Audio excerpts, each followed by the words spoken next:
Bonjour, c'est Isabelle Sansonetti, bienvenue sur mon podcast Injonction et Bistouri.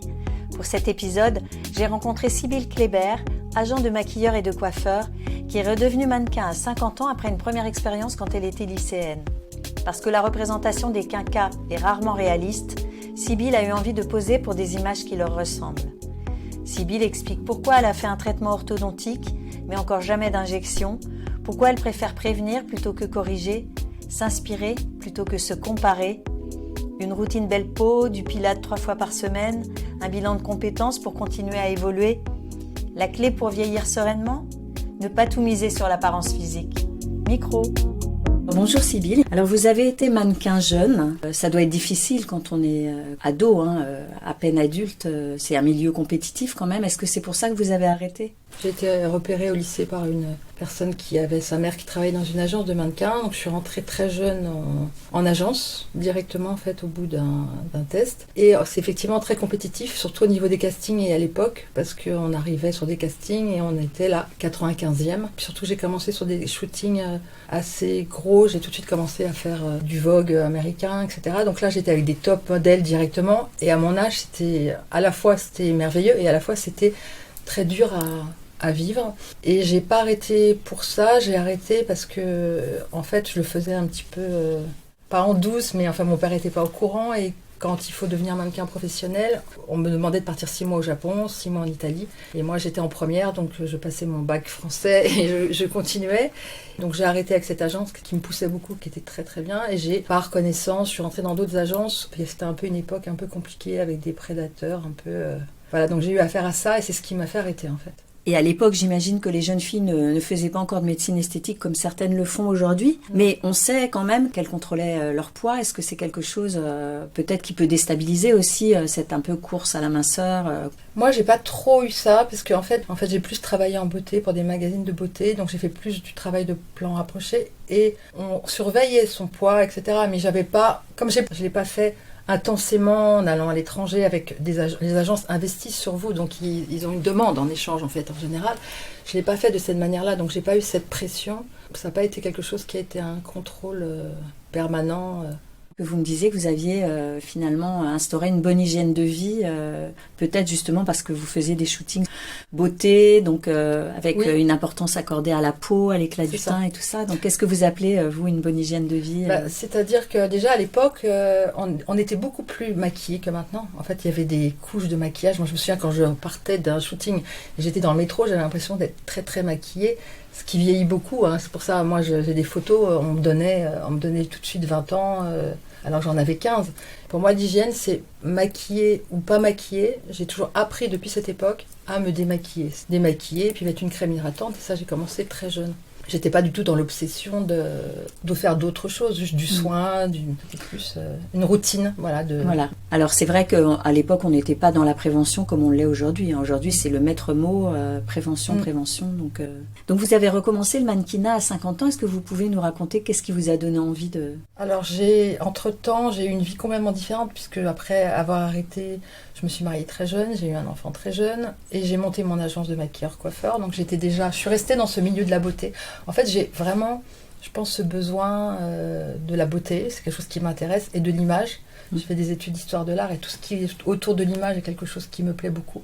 Et c'est ce que j'aime en photo. Et j'ai recommencé parce qu'au travers de mes maquilleurs-coiffeurs, sur des références que je recevais, des moodboards au niveau des castings, on m'a envoyé une fois une référence sur, ça serait un couple de cinquantenaires, etc. Et quand j'ai vu la photo, ils n'avaient pas 50 ans en fait, ils avaient 70 ou 75 ans. Et je me suis dit, mais ils ont drôle vision des gens de 50 ans, mais en fait, ils ne savent pas vraiment ce qu'est la femme de 50 ans. Et comme je cherchais à faire un complément d'activité tout en restant dans le même domaine, j'ai demandé à un ou deux photographes de refaire 1 ou 2 images. Et après, il y a un magazine qui m'a proposé de faire 8 pages sur le thème d'une mode femme de 50 ans. Et je me suis dit, mais je pense que c'est le moment parce qu'on en parle et il n'y a pas tellement de mannequins. Enfin, il n'y a pas, particulièrement en France, il n'y avait pas du tout de mannequins autour de cet âge-là. Et je me suis dit prêtée au jeu. Et très vite, j'ai refait des images. Et très vite, on m'a proposé de rentrer en agence. Mais c'était surtout le déclencheur, ça a été vraiment cette image de me dire, mais ils n'ont pas du tout de vision. Ou quand ils mettent en scène des femmes de 50 ans, voilà, ils les mettent toujours sur des sujets, sur les appareils auditifs, les déambulateurs. Non, mais c'est vrai, ils ont une image assez caricaturale, en fait. Et je me sentais pas comme ça, en fait. Je me disais, bon, peut-être parce que j'ai aussi, depuis j'ai un autre enfant, j'ai une fille adolescente. Je suis grand-mère à côté, donc, mais enfin, moi, je ne me voyais pas du tout dans cette image-là. Voilà, c'est eux qui me présentent quelque chose qui ne me correspond pas, en fait. Et du coup, ça m'a donné envie de montrer une image différente. Comme vous le dites, si c'est pas des personnes qui ont plutôt 70 ans, c'est des femmes qui ont 30 ou 35 c'est ans, ça. Et on n'y croit pas plus. Non, c'est ça. Il n'y a pas de juste milieu. Il n'y a pas d'image de la femme telle qu'elle est. Ça s'arrête à un moment donné, voilà. On sait. Enfin, moi, le constat que j'avais fait à cette époque-là, je me disais, en fait, on est ou mère ou grand-mère. Et moi, j'étais les deux, en fait, en même temps. Et je me suis dit, c'est intéressant de pouvoir dire, on peut être mère et grand-mère. Enfin, j'aime bien faire des confitures aussi, mais c'est pas forcément l'unique image qu'on peut avoir, en fait. Et c'est ce qui m'a motivée, en fait. Et est-ce que ça vous a mis la pression sur l'idée d'effacer quelques signes de l'âge ou d'aller faire de la médecine ou de la chirurgie esthétique, ou est-ce que non, vous étiez bien comme vous étiez et ça ne vous a même pas effleuré l'esprit? J'ai changé ma routine au fur et à mesure de l'âge parce que la peau change, la peau s'affine, j'ai une peau plus sèche. Donc j'ai changé mon rituel, j'ai rajouté un sérum sous ma crème de soin, j'ai rajouté une crème de nuit, des choses que je ne faisais pas avant. Donc j'ai fait un peu plus attention par rapport à la peau, mais j'ai pas eu envie d'aller encore sur de la médecine esthétique. Enfin, je connais, c'est pas bien d'ailleurs, je découvre qu'il y a beaucoup de choses qui se font, mais ça m'a pas mis la pression sur ça, au contraire, parce que je pense qu'il y a plus d'authenticité maintenant. Et on peut accepter en photo aussi, photographier plus comme une actrice ou comme une personne que comme un mannequin. Donc j'ai fait plus des portraits, des choses comme ça. Et on me trouve même trop jeune par rapport à mon âge sur les images pour faire de l'intergénérationnel par moment. Mais voilà, moi j'ai un fils qui a 34 ans, j'ai une fille qui a 15 ans, donc c'est vrai, c'est réel. Mais c'est leur image qui a du mal à évoluer par rapport à ça. Vous me disiez d'ailleurs que le photographe, au début, quand vous avez recommencé à travailler ensemble, il avait tendance à beaucoup retoucher les photos et il s'est aperçu que finalement, c'était pas utile de retoucher autant. Il y a eu un tournant, on a commencé à faire des images pour mon book, tout simplement. Il nettoie toujours les peaux un petit peu sur les images. Et on retouche plus du tout les photos comme on les retouchait avant. Moi, j'ai travaillé beaucoup j'étais attachée de presse au tout début. Et quand on faisait des dossiers de presse, on changeait la forme des cuisses des mannequins. Enfin, on faisait énormément de changements qu'on fait plus du tout maintenant. En fait, il fait plus un nettoyage de peau, mais en fait, il a atténué la manière de faire et la manière de photographier une femme de mon âge n'est pas la même et c'était pas la même lumière, en fait. Au début, il faisait des plans beauté très comme il l'aurait fait peut-être avec des femmes de 20-25 ans. Et en fait, il m'a dit, mais c'est pas ça, en fait. Il y a plus d'émotions à laisser passer. Et il y a moins de retouches et on est resté à vraiment un simple nettoyage de peau, mais on n'a plus enlevé des rides, des choses comme ça. Et c'est là qu'on s'est dit, oui, c'est possible, on peut montrer des femmes comme ça et on peut les photographier sous une belle lumière. Beaucoup moins de maquillage aussi.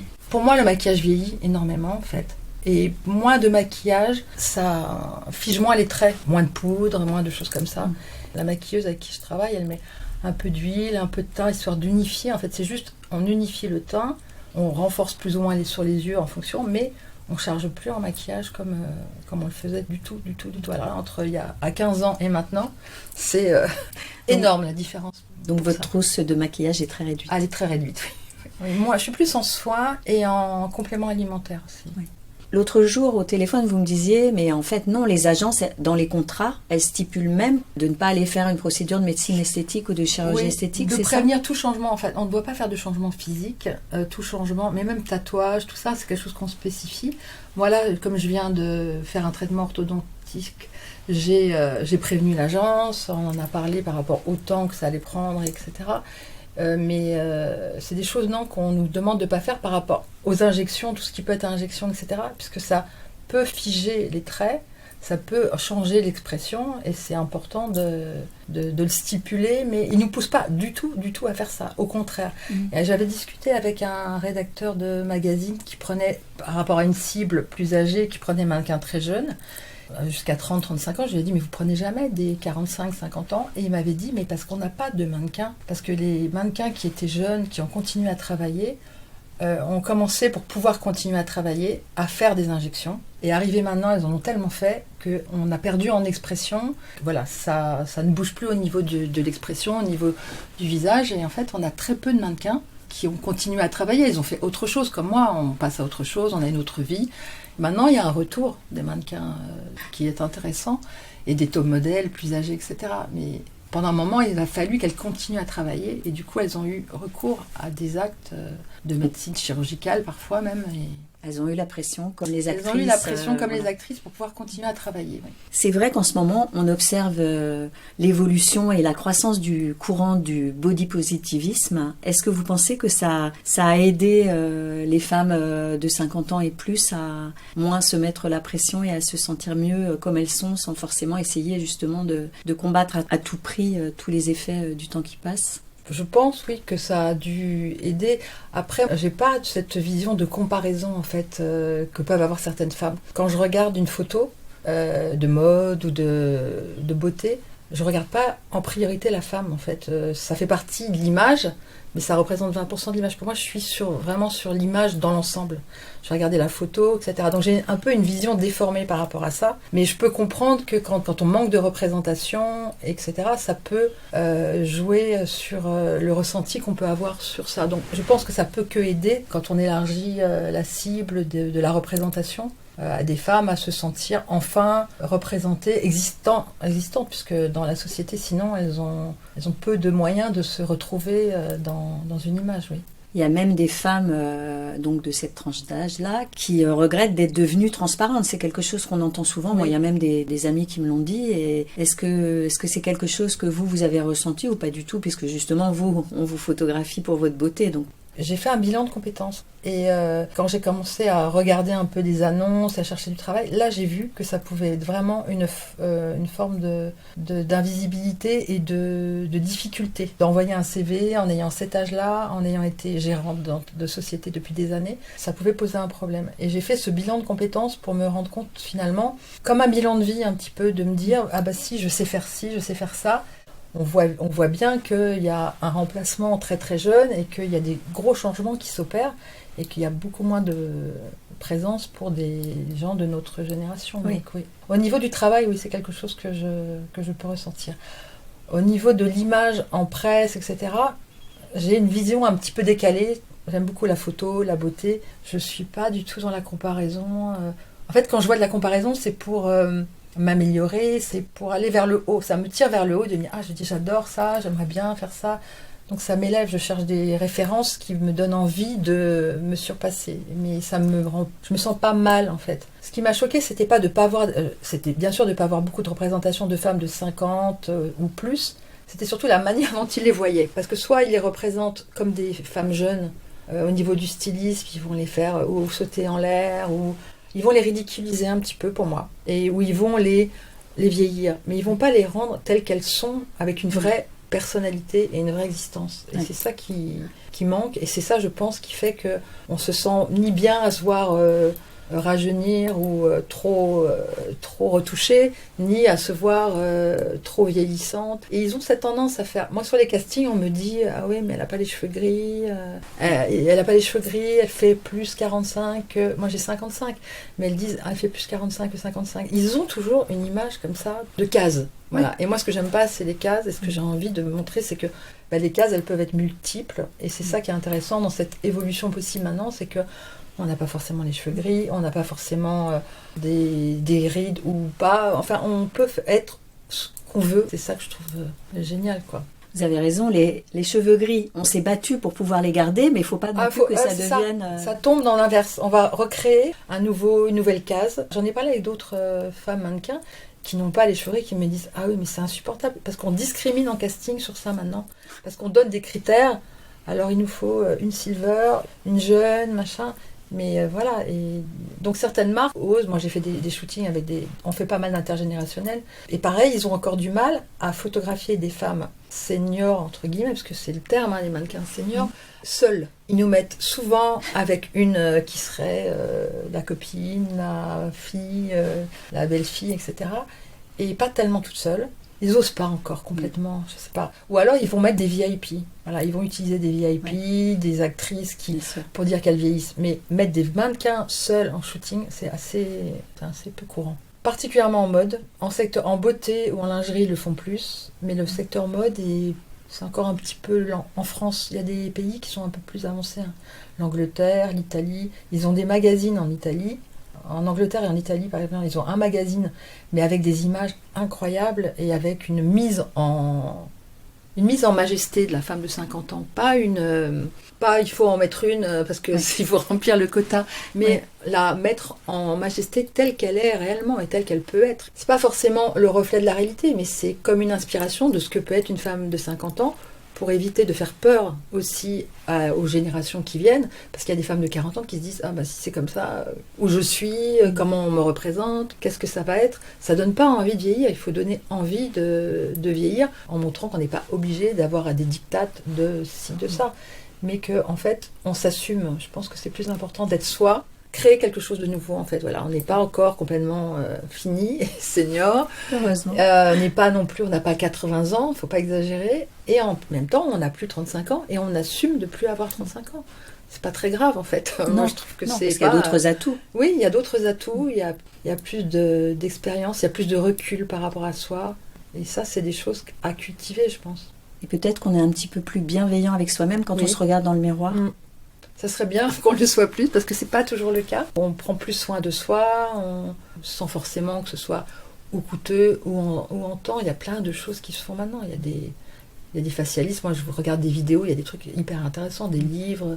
Moi, j'aime beaucoup les massages. Vous en faites régulièrement? Les massages de visage. J'en fais, moi, en automassage. J'ai un gua sha. Mais j'adore. J'ai des cryo...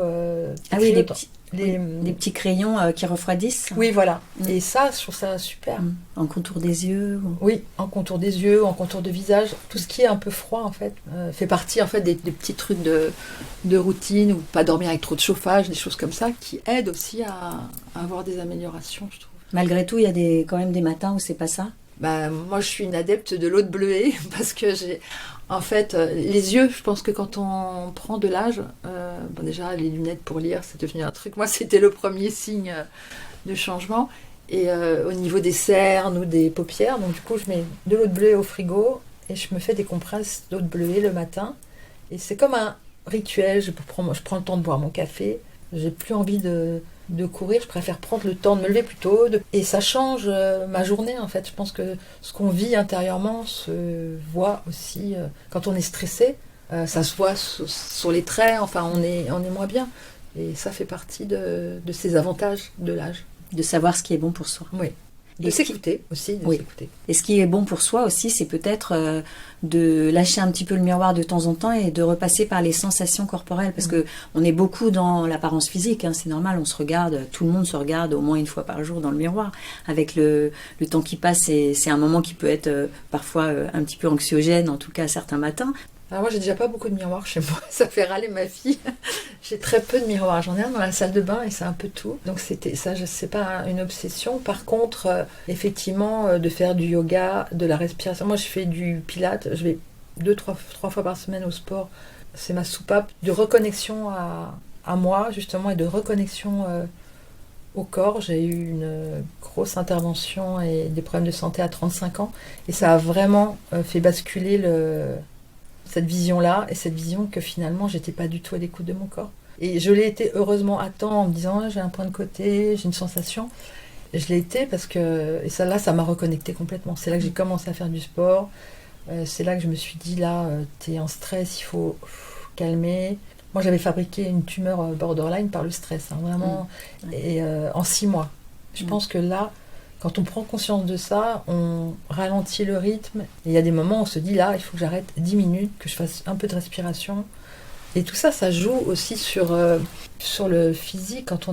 Moi, je suis une anxieuse, donc quand on est crispé, etc., on a les traits qui se tendent, on s'use les dents, je le sais maintenant, parce qu'on C'est du grince bruxisme. des dents, voilà, oui. Oui, on a vraiment ça, on a ce recul sur soi. Je me dis que quelque part, c'est ce qu'on nous reproche ça, on dit oui, on parle toujours de notre physique, mais nous, on en parle beaucoup aussi. On manque de recul parce que quand j'étais jeune, je me dis toujours, je voudrais qu'on m'aime pour mon âme. Et en fait, il y a plein d'aspects qu'on peut avoir dans la vie qui sont aussi à mettre en avant. Et ça, on revient sur des choses plus intéressantes sur ça, sur ces qualités qui ne sont pas que physiques. Enfin, c'est pas un critère chez moi. Pour aller vers l'autre, on va dire oui, c'est plus facile quand on a un physique, etc. C'est pas sûr tout le temps. Dans le milieu du travail et tout ça, selon ce qu'on veut faire, on ne vous prend pas forcément au sérieux. Si vous êtes blonde et que vous faites 1m80, c'est faux. Et quand vous faites un métier de mannequin, oui. Mais si vous voulez faire d'autres genres de métiers, c'est pas vrai en fait. Donc il y a des choses à revoir sur cette vision de l'obsession du physique. Et en même temps, vous dites que vous êtes touchée par la beauté. C'est quoi la beauté pour vous, du coup? C'est pas forcément que le physique? Ah non, pas du tout. C'est la beauté de ce que quelqu'un va dégager, c'est la beauté d'un tableau, c'est la beauté d'une émotion sur une image. C'est vraiment très très vaste. Pour moi, les photographes sont les peintres d'avant. Donc forcément, quand ils peignaient, ils embellissaient, il y avait une lumière. Je suis assez difficile sur les collaborations, sur les photographes avec qui je travaille, parce que c'est ça qui est important. Il y a des images où je ne me reconnais pas, où c'est forcément un aspect de moi, mais ce que j'aime, c'est qu'il y ait une bonne image. Je n'ai pas forcément le même choix qu'on pourrait avoir quand on n'est pas de ce milieu-là, mais c'est un ressenti, l'énergie que quelqu'un va dégager, la gentillesse, c'est quelque chose pour moi qui est un des critères aussi de beauté. L'intelligence en est un aussi. Voilà, plein de choses comme ça. C'est pas que le physique. Une image, elle est réussie quand pour vous? Quand on ressent quelque chose en fait en la regardant, quand on rêve, quand on se projette, Moi, il y a plein d'images d'autres femmes que je vais liker sur Instagram ou de photographes. Je me dis, j'aimerais bien travailler avec ce photographe-là parce que il met en valeur le vêtement, mais il met en valeur la femme et il fait passer une émotion. Ça, c'est ça que je trouve intéressant. Alors, se sentir bien dans sa peau, est-ce que c'est aussi s'entourer des bonnes personnes? Oui. S'entourer des bonnes personnes et être à l'écoute de son ressenti quand on est avec ces personnes-là aussi. Moi, j'ai fait pas mal aussi de lecture, de développement personnel, d'introspection. Donc oui, c'est important si on sent qu'il y a quelque chose qui nous renvoie, quelque chose qui fait qu'on se sent pas bien, il faut être à l'écoute de ça. Surtout dans un milieu qui est quand même difficile, le Oui. milieu de la mode et de l'image. Je le trouve moins difficile qu'avant, en fait. Parce que j'ai pas la même vision, j'ai pas le même âge, en fait. Je voudrais pas revenir à 30 ans, moi. C'était terrible. Déjà, je suis une timide, hein, contrairement à ce qu'on voit sur les images. Je pense qu'on gagne beaucoup avec l'âge en confiance. Et du coup, c'est un milieu que je connais bien. C'est un peu une deuxième famille pour moi, quand même. C'est pas une compétition redoutable? Non. Ça l'était vraiment quand j'étais plus jeune. Mais justement, ce qui est intéressant, c'est quand on est plus âgé, la manière dont on vous parle, dont on vous voit. Quand on est mannequin jeune, surtout à cette époque-là, on était mannequin et on était un peu en ornement. Il y avait des soirées, on invitait des agences de mannequins avec des mannequins, etc. À mon âge, c'est pas du tout ça en fait. On a une autre approche de vous. On voit plus comme une femme que comme un porte-manteau. Voilà, c'est très différent. Et même maintenant, sur les femmes plus jeunes, on essaye de chercher les passions qu'elles ont, si elles font des choses à l'extérieur. On a vraiment vu une évolution de cette image-là. Un intérêt sur la psychologie, ce que les mannequins peuvent ressentir, etc. On s'intéresse beaucoup plus à ça. Avant, alors là, on s'en fichait royalement. Vous avez l'impression que la beauté est moins normée aujourd'hui, plus ouverte? Ah oui, je pense qu'elle est plus ouverte. C'est ce qu'on dit. On dit que, justement, on parlait des cheveux gris. On a l'impression qu'aujourd'hui, on peut mettre en avant des gens qui ont des chevelures différentes, des couleurs de peau différentes, des silhouettes différentes. Mais c'est long quand même, non? Oui, c'est long. Ça met du temps parce qu'ils le font pas franchement, en fait. Il y a une hésitation encore de le faire instinctivement. Alors, ça va passer par des actrices. C'est très calculé en marketing, sur l'égérie, qu'est-ce que c'est, ça va... Voilà, il y a des critères qui font que pour l'instant, il faut être connu ou avoir des critères de beauté. Ça vient doucement. Je pense que les femmes elles-mêmes, elles sont pas toujours... comme elles sont pas bienveillantes envers elles-mêmes, elles s'auto-sabotent un petit peu quand même aussi, je trouve. Entre elles. Ouais. C'est ça que je trouve dommage. Je trouve que je suis pas la seule à le dire, mais c'est vrai que s'il y avait un peu plus de sororité, moins de compétition, ça serait bénéfique pour tout le monde en fait. Oui. Tout le monde se sentirait un petit peu mieux. Quand on fait une image beauté, on ne la fait pas pour rendre les autres mal en fait. Moi c'est l'inverse, j'ai envie qu'elle soit libre de choisir. Voilà, comme pour la médecine esthétique, je dis pas que j'en ferai jamais. Moi, j'ai un des, je sais pas comment vous appelez ça, les sillons. Un sillon qui est moins prononcé d'un côté que de l'autre. Donc, des fois je me dis faudrait que je fasse un côté pour équilibrer. Mais celles qui le font, je me dis si elles le font parce qu'elles se sentent bien, tant mieux. Si on le fait pas parce qu'on n'en éprouve pas le besoin. Mais il faut être libre de faire ce qu'on ressent. Et Vous auriez peur d'y aller en fait, c'est pour ça que vous n'y êtes pas allé ou... Je me suis pas posé la question si j'en avais pas besoin. Je pense qu'il y a toujours des choses à faire. Donc du coup, je me suis un peu plus renseignée. Et ils font des trucs tellement incroyables. J'ai vu le micro-needing, je connaissais pas, les peelings, tout ce qui est pas trop invasif. En fait, parce que je suis un peu une trouillarde, j'ai peur de souffrir, en fait, je pense. J'ai fait du plasma froid, par contre, et qui est sans aiguille, et ça, j'ai trouvé ça très intéressant. Tout ce qui régénère la peau, et qui me donne la sensation d'avoir une peau moins réactive, qui la rend plus éclatante, ça m'intéresse. C'est pas sur le vieillissement, c'est sur la qualité de la peau, de régénérer, tout ça. Ça, je trouve ça complètement intéressant. Donc, je dis pas, je ne le ferai pas, jamais, et je juge pas. Pour les yeux, par exemple, je sais que j'aime bien Charlotte Rampling, je trouve que ça fait partie de son charme. Elle a les yeux, voilà les cernes, si on peut améliorer, mais on peut améliorer avec justement du froid, des compresses. Ça n'enlève pas complètement, mais moi, j'ai pas envie d'enlever complètement. J'ai envie d'atténuer ou de me sentir bien, mais pas de tout effacer, en fait. Là, rien que l'orthodontie, puisqu'on vient de m'enlever les bagues en haut, pour moi, ça change. Même mes amis me disent ça te change énormément, parce que comme les dents sont revenues plus en avant, ça change l'ourlement de la lèvre. Et pour moi, il faut que je me réhabitue déjà un peu. Alors je me dis, si je faisais de l'esthétique plus forcée, j'aurais du mal en fait à pas reconnaître des expressions. Mais il y a des amis qui vous ont dit, tu allais faire quelque chose dans les lèvres? Oui, et du coup là, les amis chez qui je suis m'ont dit, mais c'est dingue, parce que, et même en photo sur les dernières images qu'on a fait, le photographe m'a dit, mais je voyais jamais tes dents avant, là je vois tes dents. Et en fait, ça ourle un petit peu la lèvre supérieure, donc sans médecine ou chirurgie esthétique, et ça change. Et pourtant, c'est mes dents, elles ont juste été réalignées, parce que j'avais des canines qui se chevauchaient. Je ne l'ai pas fait pendant des années. Ça me complexait en photo pour sourire, pas dans la vie courante en fait, non. En photo, je me disais... ça va poser peut-être un problème. Les agences de mannequins, à 30 ans, j'avais voulu revenir, et tout de suite, il m'avait dit, il faut voir un orthodontiste, et il m'avait dit, il faut poser des bagues, à 30 ans. Et là, j'avais dit, non, j'ai pas envie de le faire. Il y avait une mannequin célèbre qui avait un peu ça, et je me disais, ouais, c'est pas grave, et tout. Et là, quand j'ai vu le dentiste, c'est qu'il m'a dit, oui, mais là, c'est plus de l'esthétique, c'est de la prévention. Et parce que, à un moment donné, les dents poussent vers l'avant, et ça se chevauche de plus en plus. Et je voyais que ça s'était aggravé. Et là, c'est ce qui m'a décidé à le faire. Je suis très dans la prévention. Je suis plus dans le médical, je pense, que dans l'esthétique. Par exemple, je vois un phlébologue depuis ma deuxième... parce que j'ai eu un enfant à 40 ans. Donc depuis, je suis suivie par un phlébologue pour les varices, les jambes. Prévenir, c'est un truc qui m'intéresse, en fait. Oui.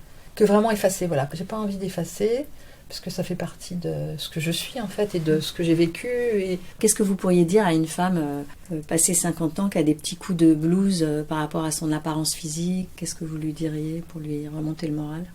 Que ça passe surtout par la tête, moi, je pense, sur ce qu'on a dans la tête, pourquoi on a le blues, de faire un bilan de vie, aussi un bilan de compétences. Moi, ça m'a beaucoup aidé, le bilan de compétences. De mettre des compétences sur ce qu'on fait tous les jours, et on ne sait même pas ce qu'on fait.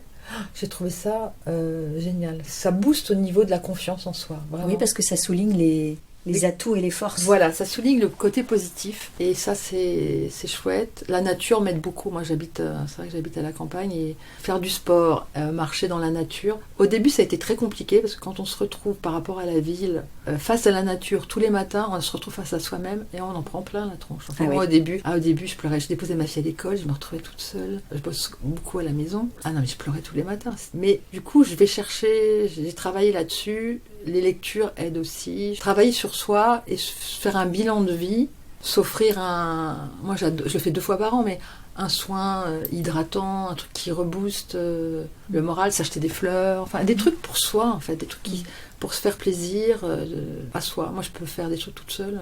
Je peux aller au cinéma, je peux aller au resto. Mais j'ai mis des années, c'était pas comme ça avant. Plus jeune, j'étais absolument pas comme ça. J'avais l'impression que je pouvais pas le faire. Il y a un moment donné, de toute façon, je pense que je me suis dit, c'est maintenant ou jamais. Si je le fais pas maintenant, c'est comme de faire du mannequinat. Si je fais pas ce que j'ai envie, moi je pense que c'est une nouvelle liberté de... J'ai vu ma grand-mère en fait finir un peu sa vie aigrie. J'ai pas envie d'être aigrie en fait. J'ai envie de surpasser des... Donc j'ai plein de peurs, j'ai plein de trucs, hein. Il y a des tas de trucs. Je suis aquaphobe, alors c'est un truc pour moi, comme dans le bilan de compétences, aller chercher de ce qu'on a fait de positif, parce que finalement il y a plein de choses qui ne sont pas les mêmes les unes pour les autres. Il faut vraiment arrêter de comparer. Se comparer au mannequin, c'est se comparer à un métier. C'est pas se comparer, on dit on veut des vraies femmes, etc. Mais c'est un métier. C'est comme moi je voulais être danseuse. Quand j'étais jeune, je voulais être danseuse, j'ai fait beaucoup de danse classique. À un moment donné, j'étais trop grande, en fait. Donc, on m'a dit, ah non, mais toi, tu seras jamais danseuse professionnelle, t'es beaucoup trop grande.